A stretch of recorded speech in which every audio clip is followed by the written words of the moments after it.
Ah deli li li li li li li li li li li li li li deli li li li li Ev li li li deli li li li li li li li li li deli li li li li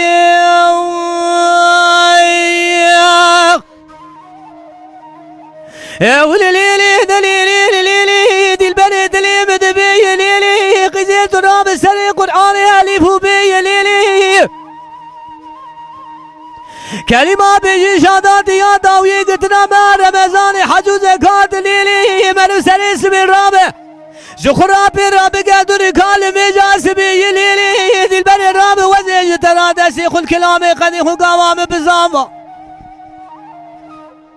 Le dünya derevi dili rezilen Qazure tücaram dili Kuda sakizi halkı lili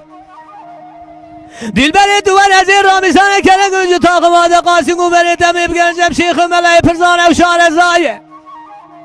Leve meşgula pırzgın Cinnetu cilhame hardu mala hudi Yili yili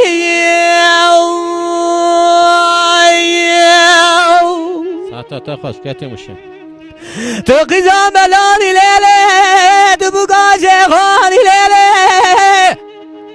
Tükürük esan elle serşume hala tesliman ilele Dilbere durame tabu akıl diyor tabu zumani ve şevam alamı harap kir Ve kore miskene ka kore kalgelan ilele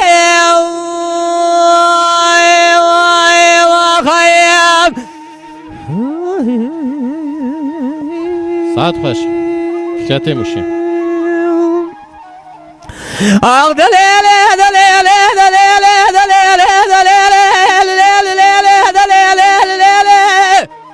Dilbere dile müdübeylele Qize turab ezir bide setera Bigrib tevrebinim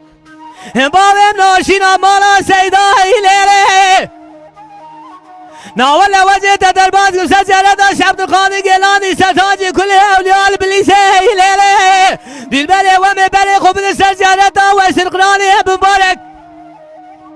Leseri hamriyat sebrahe Pekhem evliye Hude ilele Dilberi ve min tevabkı Revza Resulullah ilele Leve min huzur Rabbi alem eşhurabı min duası Beki Hude bikadin emradi hazır gudara Amin. Levin emradi emru tecbara Khatır evan evliya ve enbiya ilele